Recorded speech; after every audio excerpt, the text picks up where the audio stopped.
Plymouth in Devon, and reporting is Hugh Porter.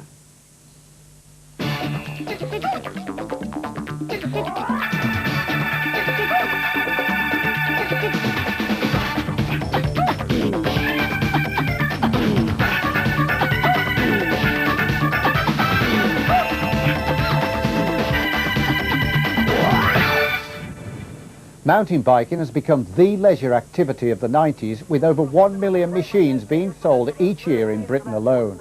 The sport's meteoric growth has been awarded with a place at the 1996 Olympic Games in Atlanta.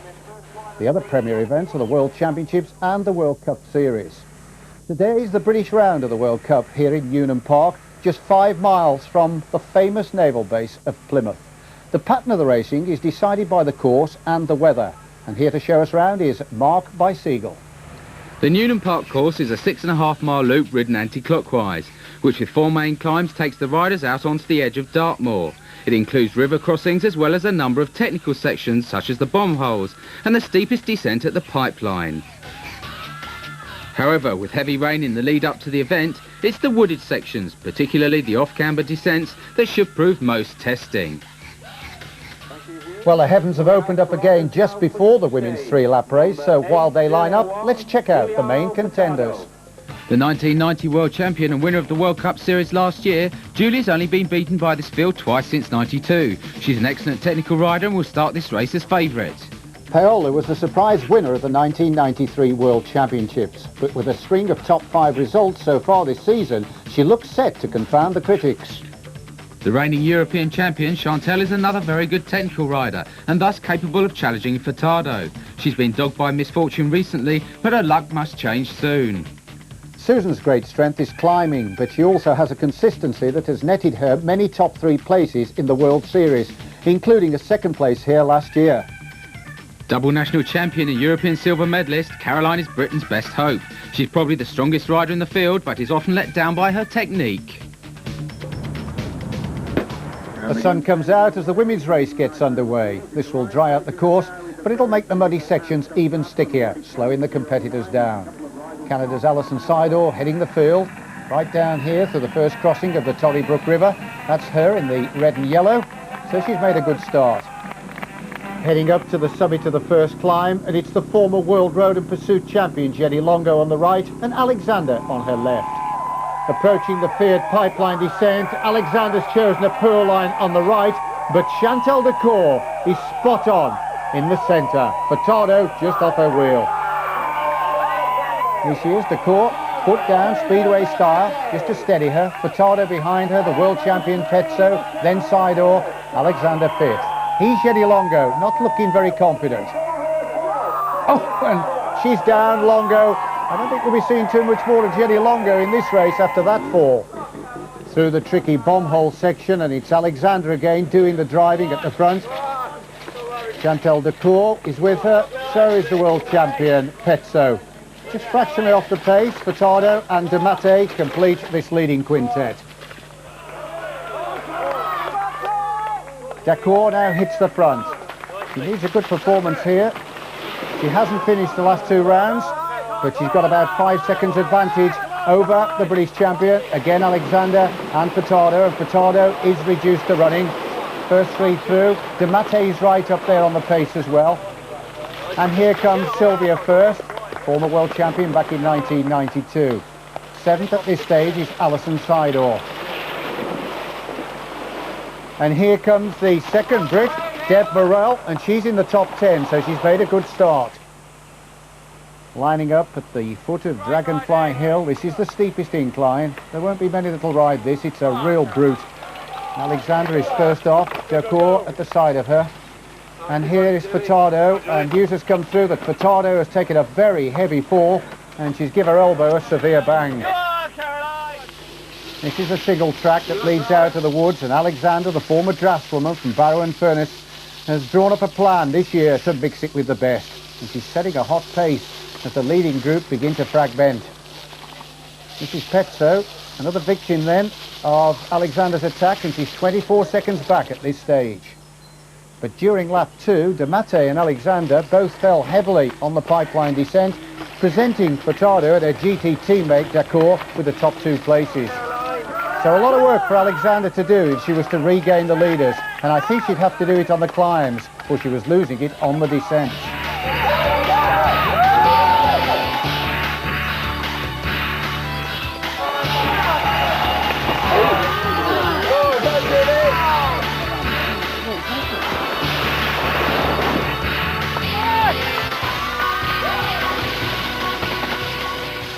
Here's Furtado, the former world downhill champion, and it looks as though she's moved into another gear. In fact, she's blown the opposition away. Second place now, 1 3/4 minutes back, is still Demate, and we've lost her core. She's broken her chain, and she's out of the race, for you have to look after your own repairs in this sport. And here is Caroline Alexander, 30 seconds back from Demate, and she is still very unsure of herself down this descent. Sylvia First comes down fourth, celebrating her 33rd birthday today. What a way to do it. And we've also lost the world champion Pezzo, who's had a heavy fall on her shoulder, as still at the front, pedalling away sweetly, is Furtado. Fifth place at this stage is the Italian Maria Tacuto, who's ridden very consistently through the series so far. Demate approaches the bomb holes. If she puts 1 foot wrong here, she'll have company, for she can hear the applause from behind for the British champion, Caroline Alexander, who's trying to chase her down. But it's Demate at this stage that's drawing away. Dartmoor for the final time. We joined the leader, Julie Furtado, totally oblivious of what is going on behind. She's stretched her lead out now to 2:20. Second place still held then by Demate, the 31-year-old Californian who was fourth in the series in 92 and 93. And still third is Caroline Alexander. She's away to ride the Tour of Portugal on the road after this. Furtado enters the woods for the final time. Very sticky here. We can afford to let her put her foot down. She's well ahead of her nearest challengers. Sylvia First, who was closing down on Alexander at one point, is now starting to slip back a little, so that's good news for the British champion. Demate, clever in the technical sections, making light work of this, and in contrast, Alexander is forced to run. But for Julie Furtado, the undisputed queen of the mountain bike scene, she's never put her foot wrong. Last year, she entered 9 of the series and won 9. This is her 3rd win this year out of the 4 events. And when she goes to Atlanta for the Olympics in 1996, who's going to take the gold away from her?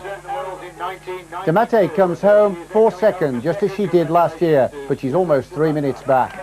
And for Caroline Alexander, there'll be a huge round of applause waiting for her. She certainly has got it right this year. She's right up there with the best. And this 3rd place today will secure 2nd place overall in the series. Good ride by Alexander. My first lap was really horrendous, actually, in terms of my legs, and I had a bad crash, which, you know, wasn't bad luck. That's my fault. But is that where you hurt your arm? Yeah, and my legs came around those 2nd, 3rd laps, but I was really close to dropping out first lap when I crashed. Obviously, I'd have liked to have won, but for all Julie said about the course, she was always on to win because she's just so skillful. And that skill transfers into from dry to wet, and I think it's magnified in the wet. Well, the course is still getting drier and stickier as the men line up for their 5-lap race. The most famous mountain biker in the world, John was cross-country gold medalist, downhill silver medalist and the World Cup winner in '91. He has taken 2nd in this series for the last 2 years. Thomas has been 3 times silver medalist at the Worlds, as well as the cyclocross world champion. He's also won the World Cup Series for the past 2 seasons. The double mountain bike world champion, Henrik is one of the cleverest tactical riders in the sport. With an excellent start to the series, he's targeting the World Cup this year.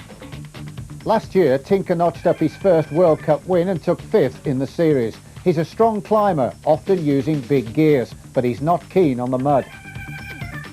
Leading the British attack, David is the double national champion and was bronze medalist at the '92 Worlds, but his best result was 1st in this race last year. Another former World Championship bronze medalist, Tim is possibly the best climber in the world. Despite a serious illness, he took 2nd in a World Cup race last year, but he still lacks good form. Gary shot to fame in the sport when he was runner-up in the Nationals and 4th in the World Cup Series last year. He's been out of the top 10 so far this year, but always goes well at Newnham. Barry is former King of the Mountains in the Milk Race and has collected a number of top 5 finishes in the World Cup. This year he looks better than ever, and he's after the elusive win. So the men set off for what is likely to be a very long event. And on the front grid, most of the favourites, including last year's winner David Baker, the world champion Henrik Dernice, and Barry Clark, who's only finished once in 4 starts here at Newnham. Tomac and Baker at the front as they come out of the river. But heading up towards the summit of the first climb, it's Baker on the right that leads from another Brit, Gary Ford, and the world champion Dernice on the left. Pipeline descent for the first time, and it's Ford at the front. A local, he comes from Exeter. He shows no fear at all. Dernice is right up there with him. Oh, and look at Tomac as he swings through. Put down for the world champion Dernice, but for Ford he's found the perfect line. Tomac goes through third, Baker just coming in fourth, and then Frischneck in fifth. And the rest of the field, they fragment behind in the wake of the stars. Ford, who led for the majority of last year's race before breaking his chain on the final lap, is making light work of the obstacles. Tomac goes through, and they're heading on now towards the second river crossing. And Ford's about to get company, and that's the world champion Henrik Dernice behind him. This is the third man, Don Myra, the former American cyclo-cross champion. Amazing how they find the power to ride across the river. David Baker comes through fourth. Fifth is Barry Clark. Oh, he's in collision with Tomac, who loses his bike. Tim Gore goes through, and then Tinker Juarez. And the race has already lost a big star. Frischneck's retired with a broken front wheel. Nick Craig goes through in 19th place. And this mud on wheels scenario continues, with Dernice now being joined by the rest. Clark, Baker and Juarez at the back of this group. And they're beginning to nick well together, and a small gap opening, and it's John Tomac that comes through next. They're at the foot of the steepest climb here, Dragonfly Hill, and the world champion is setting the pace at the front. Gary Ford's gone, he's fallen on his knee, and so that's left the British challenge to Clark and Baker, who come through next. Don Myra's with them as well, and this quartet are starting to pull away. But they won't want to let the world champion give them the slip, for he's such a cute rider. He makes nothing of this slippy incline. And next it's Myra and Clark, and they're forced to carry their bikes. Bronze medalist 2 years ago, David Baker's next. He's done his research well and found a good line. Tim Gould comes through, also a man who won a bronze medal in the World Championships. And he's got the strength, well, almost to ride to the summit. And the leaders link up again, Dernice at the front, then it's Myra, followed by Clark and Baker, Juarez at the back. And here comes Gary Ford, and he's back up to fifth and dragging the pursuers along, Tomac, Brenchans and Rich. So good ride by Ford. Back to the pipeline, and it's still the world champion, Dernice, that has the head of the race. Just behind him, Myra, then Baker and Juarez. But no Clark. Clark has punctured, and that'll cost him at least 2 minutes with a very quick change. So he'll lose a lot of places as well. And John Tomac comes through. He is 20 seconds off the pace of this group. This is Yorkshire's John Clay. He's only a second-year mountain biker, but he's going well. He's lying 14th at the moment. He punctured in the first kilometre just a week ago in Belgium, and Nick Craig is also chasing down after Clay. The chasers, Tomac at the front, Brenchans, then it's Rich, and Ford looks decidedly uncomfortable at the back. His shoulders are rolling. He's suffering with that knee injury. The rangy Clay is now 65 seconds back on the front pace setters, and Gould is clearly suffering. Illness last year ruined his season, and he's still struggling to regain the form that gave him 3 World Cup wins in 1991. And the woods are becoming even more treacherous. But Dernice, he revels in this kind of challenge. In fact, he's going further away. Next is Myra, then Baker, and then Juarez. And it's always best to try and be at the front because you can find a safer line. Out onto Dartmoor again, and there's nobody in sight. Dernice now clearly has the lead. The only man to be the mountain bike and cyclo-cross champion in the same year. Myra leads the chasers through, Baker with him, and Tomac's linked up, so the chasers have got back on terms. Rich, Brenchans and Juarez there, but Ford's missing, so Ford has dropped off the pace of those chasers. Here he is. He's struggling. That knee injury really is starting to hamper him. Denise, such a tactician. Skillfully, he handles the bike through this heavy muddied section. Foot down for Myra. He's struggling to stay on the machine. In fact, he's had to start to run. Baker, he has the power to find a good line as well. Then it's the Slovakian Rich, and then from the Netherlands, Brentjens. Juarez there goes through, and Ford's linked up again. Good ride by Ford in the technical section. Punctured again. Well, Barry Clark confirms the news we already knew, that he'd punctured, but he's doing a storming ride to get back. In fact, he's got from 20th right up to 13th, and he's caught Nick Craig. Denise takes the ramps that'll drop them down to the arena at the end of the lap. Then it's Baker almost up with Denise. Oh, just look at the acrobatics then of Tomac. And this race has been embroidered with crashes and punctures, forcing riders to drop out like flies. But still at the head, as they drop down the pipeline for the third time, is the world champion Denise.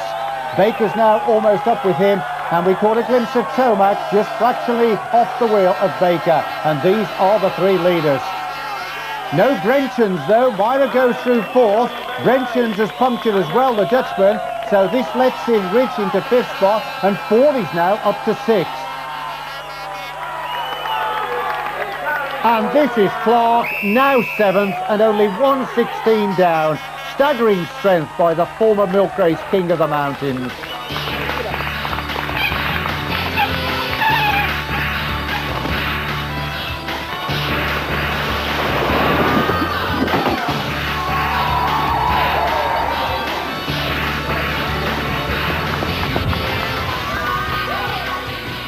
We're now halfway through lap 4, and Tomac has put in a tremendous effort to try and drop Denise down this really tricky off-camber descent, which has taken a number of victims today, including the teammate of third place David Baker, and that's Adrian Timmis, the former Tour de France rider. He's crashed and bruised his ribs and had to retire. But just look at Clark. Clark is now only 14 seconds off the pace of Baker.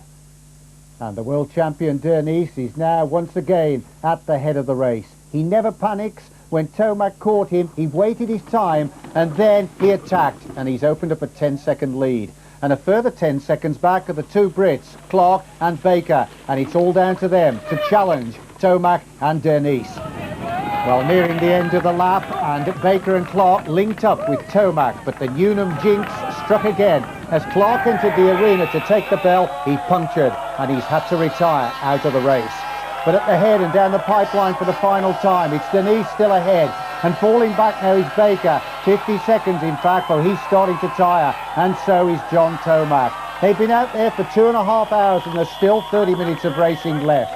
Brentjens is now up to fourth after that puncture, and Rich comes through in fifth. What a race we've got now. Go on, mate. Through the woods for the final time, and Denise forced to put his foot down, but he's still riding strongly. Oh, here's a surprise. It's Rich in second place. So what a storm are the Slovakians having.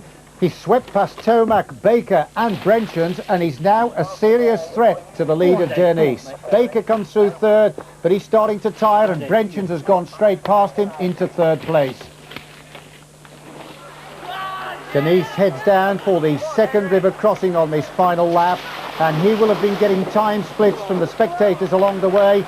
And it's this man that's doing the damage. Rich at this stage looks full of strength and riding, and the gap is now down to a little over 25 seconds. And out onto the moor, the world champion is really having to dig deep, for he knows that Rich, behind a former bronze medalist in the Junior World Cyclo-Cross Championships a few years ago, is starting to close up. And Brentjens dismissed that puncture problem third a week ago in Belgium, and he looks set for third again today. And the rallyman Baker starting to tire a little bit, but he should hang on to fourth. This is the final descent, and Denise now is dropping down to the arena. He looks back anxiously, and it's no wonder, for Rich has closed right down to 8 seconds. And look at the strength of the Slovakian, who now races out of Luxembourg. He's powering on, but he hasn't got enough time left, for it's Denise that comes home. He gives us the victory salute. 2 wins in a week. He won last week in Belgium, and he wins here again today at Newnham in Plymouth. And only 8 seconds behind, Rich comes home for second spot. What a race. It was a really tough day, and The race was over 3 hours, which is usually it's a little bit too long for me, and at the end it came down to a really close race. But you looked strong throughout the race, even when David Baker and John Tomac got back onto your wheel. Yeah, that was, I went away a little early there, so I really didn't try to stay out there because I knew that was too early, and it's tough to stay out there too long by yourself. David, that looks like a pretty grueling ride. Yeah, it was like the hardest race of the season so far. It was like pretty grim out there towards the end of it. You were in the lead group right from the start, and then it seemed like you were tiring on the fourth lap. Yeah, with a lap to go, I started sort of feeling it. Myself and Tomac sort of like hit the wall at the same time, really, but he went with a bigger bang than what I did. Well, even blowing up, Baker took a creditable 4th, and the other Brits, Ford was 10th, and John Clay finished in 14th. You couldn't get a much closer race than that after 3 hours. Unlike the women's race, where Furtado once again underlined her authority. And Alexander, given the right conditions, she could be in for a medal at the '96 Olympics in Atlanta. That's certainly something.